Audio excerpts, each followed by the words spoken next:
الحمد لله رب العالمين والصلاة والسلام على خاتم النبيين وخاتم المعصومين أما بعد فأعوذ بالله من الشیطان الرجیم بسم اللہ الرحمن الرحیم۔ محترم سامعین کرام، آج ہم سورہ بقرہ آیت نمبر 91 سے 96 تک کا ترجمہ اور تفسیر سورۃ الجنان سے بیان کریں گے۔ بسم اللہ الرحمن الرحیم۔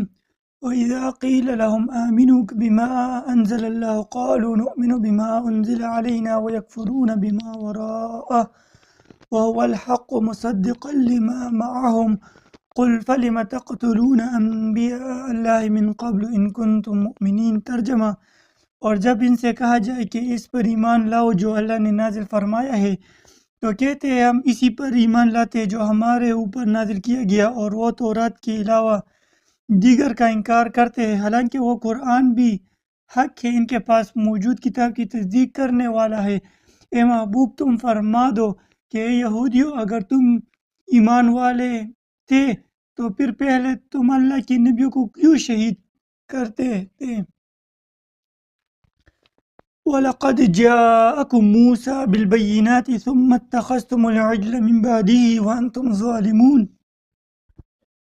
اور بے شک تمہارے پاس موسیٰ روشن نشانیاں لے کر تشریف لائے، پھر تم نے اس کے بعد بچڑے کو معبود بنا لیا اور تم ظالم تھے۔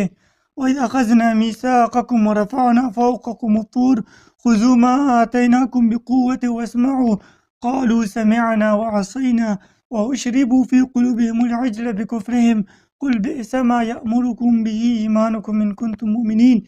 اور یاد کرو جب ہم نے تم سے عہد لیا اور کوہ طور کو تمہارے سروں پر بلند کر دیا اور فرمایا مضبوطی سے تام لو اس کو جو ہم نے تمہیں عطا کی ہے اور سنو۔ انہوں نے کہا ہم نے سنا اور مانا، اور ان کے کفر کی وجہ سے ان کے دلوں میں تو بچڑا رچا ہوا تھا۔ اے محبوب تم فرما دو اگر تم ایمان والے ہو تو تمہارا ایمان تمہیں کتنا برا حکم دیتا ہے۔ قل إن كانت لكم الدار الآخرة عند الله خالصة من دون الناس فتمنوا الموت إن كنتم صادقين۔ اے محبوب تم فرما دو اگر دوسرے لوگوں کو چھوڑ کر آخرت کا گھر اللہ کے نزدیک خالص تمہارے ہی لیے ہے تو اگر تم سچے ہو تو موت کی تمنا تو کرو۔ وَلَن يَتَمَنَّوْهُ أَبَدًا بِمَا قَدَّمَتْ أَيْدِيهِمْ وَاللَّهُ عَلِيمٌ بِالظَّالِمِينَ۔ اور اپنی بدعمالیوں کی وجہ سے ہرگز کبھی موت کی تمنا نہ کرے گے، اور اللہ ظالموں کو خوب جانتا ہے۔ وَلَتَجِدَنَّهُمْ أَحْرَصَ النَّاسِ عَلَىٰ حَيَاةٍ وَمِنَ الَّذِينَ أَشْرَكُوا يَوَدُّ أَحَدُهُمْ لَوْ يُعَمَّرُ أَلْفَ سَنَةٍ وَمَا هُوَ بِمُزَحْزِحِهِ مِنَ الْعَذَابِ أَن يُعَمَّرَ وَاللَّهُ بَصِيرٌ بِمَا يَعْمَلُونَ۔ اور بے شک تم ضرور انہیں پاؤ گے کہ سب لوگوں سے زیادہ جینے کی ہوش رکھتے ہیں، اور مشرکوں میں سے ایک گروہ تمنا کرتا ہے کہ کاش اسے 1000 سال کی زندگی دے دی جائے، حالانکہ اتنی عمر کا دیا جانا بھی اسے عذاب سے دور نہ کر سکے گا، اور اللہ ان کے تمام اعمال کو خوب دیکھ رہا ہے۔ پہلی آیت وَإِذَا قِيلَ لَهُمْ آمِنُوا، اور جب ان سے کہا جائے۔ اس آیت میں یہودیوں کا ایک قبیح فعل بیان کیا جا رہا ہے کہ جب ان سے کہا جائے کہ اللہ تعالیٰ کی نازل کی ہوئی تمام کتاب پر ایمان لاؤ تو اس کے جواب میں وہ کہتے ہیں ہم تو صرف تورات شریف پر ایمان لائیں گے جو کہ ہم پر نازل ہوئی ہے۔ اس سے ان کا مقصد دیگر آسمانی کتابوں اور قرآن کریم کا انکار کرنا تھا، چنانچہ اللہ تعالیٰ نے ان کا رد کرتے ہوئے فرمایا کہ قرآن بھی حق ہے اور یہ ان یہودیوں کے پاس موجود تورات کی تصدیق کرنے والا ہے۔ اور جب تورات نے حضرت محمد مصطفیٰ صلی اللہ علیہ وسلم کی نبوت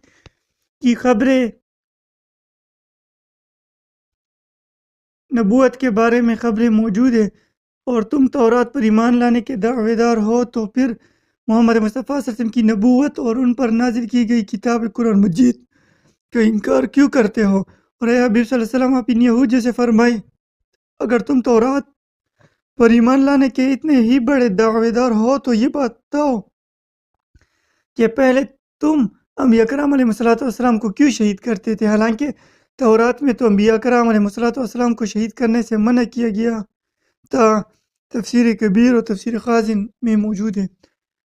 اس آیت وَإِذَا قِيلَ لَهُمْ آمِنُوا سے معلوم ہونے والے احکام۔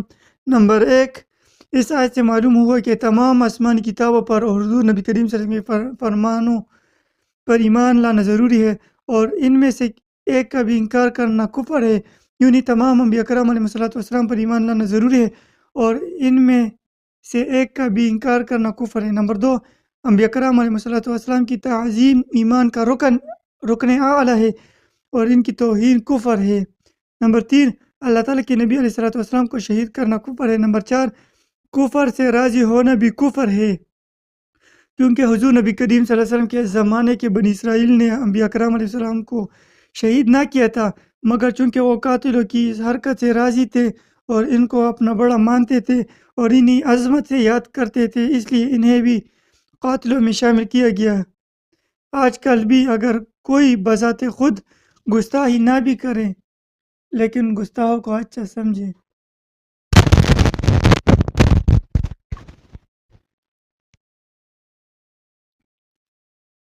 آج کل بھی اگر کوئی بذات خود گستاخی نہ بھی کرے لیکن گستاخوں کو اچھا سمجھے، انہیں اپنا بڑا مانے، تو وہ انہی میں شامل ہے، اور وہ بھی گستاخ ہی ہے۔ حضرت عورت رضی اللہ تعالیٰ عنہ سے روایت ہے کہ حضور نبی کریم صلی اللہ علیہ وسلم نے ارشاد فرمایا، جب زمین میں گناہ کیا جائے تو جو وہاں موجود ہے مگر اسے برا جانتا ہے، وہ اس کی مثل ہے جو وہاں نہیں ہے، اور جو وہاں نہیں ہے مگر اس پر راضی ہے، وہ اس کی مثل ہے جو وہاں حاضر ہے۔ یہ روایت ابو داؤد شریف میں موجود ہے۔ اگلی آیت، اتخذتم العجل، بچڑے کو معبود بنا لیا۔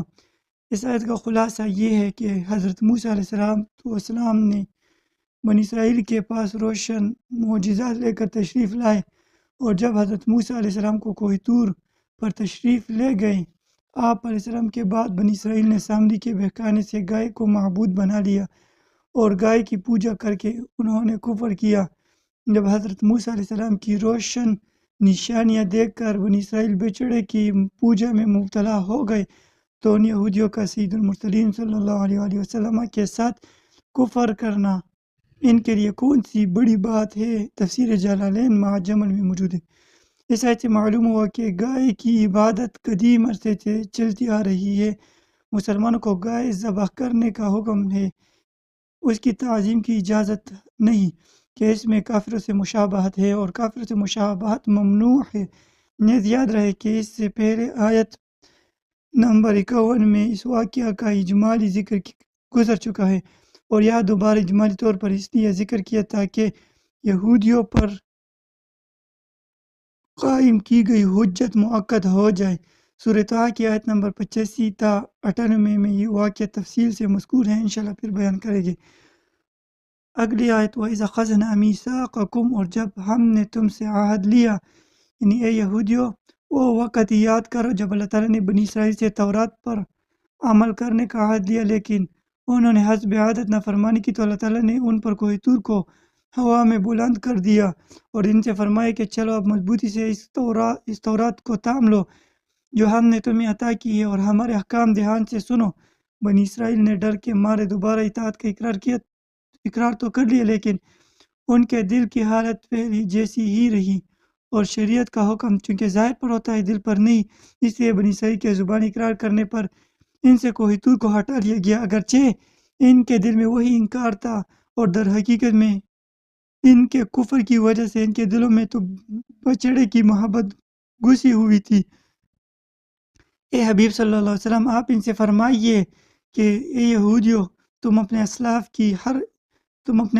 کی اس حرکت کو جانتے ہو، لیکن تم ان سے نفرت کا اظہار کرتے ہو اور نہ ہی اس سے اپنی برات کا اظہار کرتے ہو، تو خود بتاؤ کہ کیا تورات پر ایمان لانے کا یہ تقاضا ہے؟ اگر اس کے یہی تقاضے ہے تو تمہارا ایمان تو تمہیں کتنا برا حکم دیتا ہے۔ قرآن مجید پر ایمان لانے کا مطلب، اس آیت سے معلوم ہوا کہ اللہ تعالیٰ کی کتاب پر ایمان لانے کا مطلب یہ ہے کہ اس کے تمام احکام اور سب تقاضوں پر عمل کیا جائے اور ان کی خلاف ورزی نہ کی جائے۔ اس چیز کو سامنے رکھتے ہوئے ہر مسلمان کو غور کرنا چاہیے کہ وہ اپنی زبان سے قرآن مجید پر ایمان لانے کا دعویٰ جو کر رہا ہے، کیا اس کی عملی حالت میں اس دعوے کی تصدیق کر رہی ہے یا نہیں؟ ذرا غور کریں کہ قرآن مجید میں مسلمانوں کو نماز پڑھنے، رمضان کے روزے رکھنے، زکوٰۃ ادا کرنے کا حکم دیا گیا، لیکن آج مسلمانوں کی اکثریت نمازوں سے دور، فرض نماز نہ رکھنے کے مختلف ہیلے بہانے تراش رہی ہے، اور اپنے مال سے زکوٰۃ ادا کرنا ان پر بہت بھاری ہے۔ قرآن پاک میں مسلمانوں کو باطل اور ناجائز طریقے سے کسی مسلمان کا مال کھانے سے منع کیا گیا ہے، لیکن آج مال بٹورنے کا کون سا ایسا طریقہ ناجائز ہے جو مسلمانوں میں کسی نہ کسی طرح رائج نہیں؟ قرآن کریم میں کسی کو نہ حق قتل کرنے سے منع کیا، لیکن آج مسلمانوں میں نہ حق قتل و غارت گری ایسی عام ہے کہ نہ مرنے والے کو پتہ ہے کہ مجھے کیوں مارا گیا، اور نہ مارنے والے کو پتہ ہے کہ میں نے کیوں مارا۔ قرآن مجید میں مسلمان عورتوں کو گھروں میں رہنے اور پردہ کرنے کا حکم دیا گیا، لیکن آج ہمارے معاشرے کا وہ کون سا طبقہ ہے جس میں مسلمان عورت سج سنور کر اجنبی مردوں کے سامنے نہیں آ رہی، بلکہ آج مسلمانوں میں ہی کچھ لوگ عورت کے پردہ کرنے کو دقیانوسی سوچ اور تنگ ذہنی قرار دے رہے ہیں۔ کاش کہ ہم بھی اپنی زبانی ایمانی و محبت کے دعووں اور بے عملی اور بد عملی کے درمیان کے تضاد اور فرق سمجھنے میں کامیاب ہو جائے، اور ہمیں بھی اس بات پر غور کرنا نصیب ہو جائے کہ ہمارے جیسے اعمال ہے، کیا ہمارا ایمان ہمیں ان اعمال کا حکم دیتا ہے یا ہمارے ایمان کے تقاضے کچھ اور ہے۔ ایمانی قوت معلوم کرنے کا طریقہ اس آیت سے بھی یہ بھی معلوم ہو کہ جب تک دل میں برائی کی لذت و حلاوت موجود رہتی ہے، تب تک ایمان اور نیک اعمال کی شیرینی اس میں داخل نہیں ہو سکتی، اور گناہوں پر اصرار ایمان کی مٹھاس اور عبادت کی لذت محسوس نہیں ہونے دیتا۔ یاد رہیے کہ نیکوں اور نیکیوں سے محبت ایمان کی علامت ہے، جبکہ بروں اور برائیوں سے محبت ایمان کی کمزوری کی علامت ہے۔ لہذا ہر شخص کو چاہیے کہ وہ ایمانی قوت کو اپنی قلبی میلان سے معلوم کرے، کیونکہ جن دلوں میں فلموں، ڈراموں، بے حیائی اور گانوں کی محبت ہو، ان دلوں میں نماز، ذکر، درود اور تلاوت کی محبت نہیں سما سکتی۔ اگلی آیت کا ایک حصہ ہے خالصتاً، خالص تمہارے لیے۔ یہودیوں کا ایک باطل دعویٰ یہ تھا کہ جنت میں صرف وہی جائے گا، جیسا کہ سورہ بقرہ آیت نمبر 111 میں آئے گا۔ ان کا یہ دعویٰ مذکور ہے کہ اس کا رد فرمایا یہاں پر کہ اگر تمہارے گمان میں جنت تمہارے لیے خاص ہے اور آخرت کی طرف سے تمہیں اطمینان ہے، اعمال کی حاجت نہیں، تو جنتی نعمتوں کے مقابلے میں دنیاوی مصائب کیوں برداشت کرتے ہو؟ موت کی تمنا کرو تاکہ عیش و آرام والی جنت میں پہنچ جاؤ۔ اگر تم نے موت کی تمنا نہ کی تو یہ تمہارے جھوٹ ہونے کی دلیل ہے۔ یہ تفسیر البحر المحیط میں موجود ہے۔ حضرت عبداللہ بن عباس رضی اللہ تعالیٰ عنہما سے روایت ہے کہ حضور نبی کریم صلی اللہ علیہ وسلم نے ارشاد فرمایا، اگر یہودی موت کی تمنا کرتے تو سب ہلاک ہو جاتے اور اس زمین پر کوئی یہودی باقی نہ رہتا۔ تفسیر بغوی میں موجود ہے۔ فتمنوا الموت، تو موت کی تمنا کرو۔ موت کی محبت اور اللہ تعالیٰ کی ملاقات کا شوق مقبول بندوں کا طریقہ ہے۔ حضرت عمر فاروق رضی اللہ تعالیٰ عنہ مبارک ہر نماز کے بعد دعا فرماتے، اللہم ارزقنی شہادتاً فی سبیلک واجعل موتی فی بلد رسولک صلی اللہ علیہ وآلہ وسلم۔ یا رب، مجھے اپنی راہ میں شہادت اور اپنے رسول کے شہر میں مجھے وفات نصیب فرما۔ یہ روایت بخاری شریف میں موجود ہے۔ عمومی طور پر تمام اکابر صحابہ اور بالخصوص شہدائے بدر و احد و اصحاب بیعت رضوان رضی اللہ تعالیٰ عنہم راہ خدا میں موت سے محبت رکھتے تھے۔ حضرت خالد بن ولید رضی اللہ تعالیٰ عنہ نے ایران والوں کو جو خط بھیجا اس میں تحریر فرمایا تھا کہ ان معی قوم یحبون القتل فی سبیل اللہ کما یحب الفارس الخمر، یعنی میرے ساتھ ایک ایسی قوم ہے جو اللہ تعالیٰ کی راہ میں شہید ہونے کو اتنا محبوب رکھتی ہے جتنا ایرانی لوگ شراب سے محبت رکھتے ہیں۔ یہ روایت معجم الکبیر میں موجود ہے۔ ایک دوسری روایت بھی اسی طرح ہے کہ اسی طرح کا خط حضرت سعد بن ابی وقاص رضی اللہ تعالیٰ عنہ نے ایرانی لشکر کے سپہ سالار رستم بن فرخ زاد کے پاس بھیجا تھا، اور اس میں بھی یہ تحریر فرمایا تھا کہ انما یہ قوم یحبون الموت کما یحب الفارس فارس الخمرہ، یعنی میری ساتھ ایسی قوم ہے جو موت کو اتنا محبوب رکھتی ہے جتنا عجمی شراب کو مرغوب رکھتے ہیں۔ یہ روایت تفسیر عزیزی میں موجود ہے۔ اس میں لطیف اشارہ ہے کہ شراب کی ناقص محبت کو محبت دنیا کے دیوانے پسند کرتے ہیں، اور اللہ والے موت کو محبوب حقیقی کے وصال کا ذریعہ سمجھ کر محبوب جانتے ہیں۔ خلاصہ کلام یہ کہ اہل ایمان آخرت کی رغبت رکھتے ہیں، اور اگر لمبی عمر کی تمنا بھی کرے تو اس لیے ہوتی ہے کہ نیکیاں کرنے کے لیے کچھ اور عرصہ مل جائے جس سے آخرت کے لیے ظہیرہ سعادت زیادہ کر سکے، اور اگر گزشتہ زندگی میں گناہ ہوئے ہو تو ان سے توبہ و استغفار کر لے۔ البتہ دنیاوی مصائب سے تنگ آ کر وہ موت کی تمنا نہیں کرتے، اور موت کی تمنا جائز بھی نہیں ہے دنیا کی مصائب سے۔ حضرت انس بن مالک رضی اللہ تعالیٰ سے روایت ہے کہ نبی کریم صلی اللہ علیہ وسلم نے ارشاد فرمایا، کوئی دنیاوی مصیبت سے پریشان ہو کر موت کی تمنا نہ کرے، اور اگر وہ موت کی تمنا کرنے کے سوا کوئی چارہ نہ ہو تو یوں دعا کرے کہ اللہ عز و جل جب تک زندہ رہنا میرے لیے بہتر ہے اس وقت تک مجھے زندہ رکھ، اور جب تک میرے لیے وفات بہتر ہو اس وقت مجھے وفات دے۔ یہ روایت بخاری شریف میں موجود ہے۔ اور در حقیقت دنیوی پریشانیوں سے تنگ آ کر موت کی تمنا کرنا صبر اور رضا و تسلیم و توکل کے خلاف ہے اور ناجائز ہے۔ اگلی آیت وَلَن يَتَمَنَّوْهُ أَبَدًا، اور ہرگز موت کی تمنا نہ کرے گے۔ یہ غیب کی خبر اور معجزہ یہ ہے کہ یہودی نبی کریم صلی اللہ علیہ وسلم اور اسلام کے شدید مخالفت کے باوجود بھی موت کی تمنا کا لفظ زبان پر نہ لا سکے۔ اگلی اور آخری آیت احرص الناس علی حیاء، لوگوں میں سب سے زیادہ جینے کی ہوس رکھتے ہیں، یعنی یہ یہودی۔ مشرکین کا ایک گروہ مجوسی ہے، آپس میں سلام کے موقع پر کہتے ہیں کہ زہ 1000 سال، یعنی 1000 سال 1000 برس جیو۔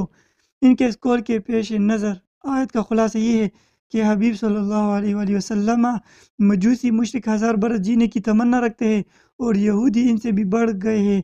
انہیں جینے کی ہوس سب سے زیادہ، حالانکہ اتنی عمر کا دیا جانا بھی اسے جہنم کے عذاب سے دور نہ کر سکے گا، اور تعالیٰ ان کے اعمال کو خوب دیکھ رہا ہے، اور ان کا خال اللہ تعالیٰ سے چھپا ہوا نہیں۔ تفسیر خازن میں موجود ہے۔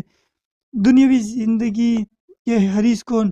یاد رہے کہ کفار دنیاوی زندگی پر حریص ہوتے ہیں اور موت سے بہت بھاگتے ہیں، جبکہ مومن کی شان یہ ہے کہ وہ اگر زندگی چاہتا ہے تو صرف اس لیے کہ زندگی میں نیکیاں کرے، آخرت کا توشہ جمع کرے، اور آخرت کا زاد راہ جمع کرنے کے لیے زندگی چاہنا اچھا ہے، کہ یہ زندگی کی ہوش نہیں بلکہ آخرت کی تیاری ہے۔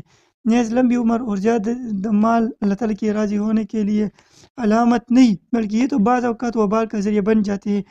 حضرت ابو بکر رضی اللہ تعالیٰ فرماتے ہیں کہ ایک شخص نے عرض کیا، رسول اللہ، لوگوں میں سب سے زیادہ بہتر کون ہے؟ ارشاد فرمایا، جس کی عمر لمبی ہو اور عمل نیک ہو۔ اس شخص نے پھر عرض کی کہ لوگوں میں سب سے برا کون ہے؟ نبی کریم صلی اللہ علیہ وسلم نے فرمایا، جس کی عمر لمبی ہو اور عمل برا ہو۔ یہ روایت ترمذی شریف میں موجود ہے، اور یہ حضرت ابو بکر ہے، ابو بکر نہیں ہے۔ تو یہ تھا آج کی ویڈیو میں سورہ بقرہ آیت نمبر 53 سے 51 سے 96 تک کا ترجمہ اور تفسیر۔ اللہ ہمیں منافقوں یہودیوں سے حفظ و امان میں رکھے اور صحیح اور ہم نیک عمل کرنے کی توفیق عطا فرمائیں۔ تو ملتے ہیں اگلی ویڈیو میں، تب تک کے لیے السلام علیکم ورحمۃ اللہ۔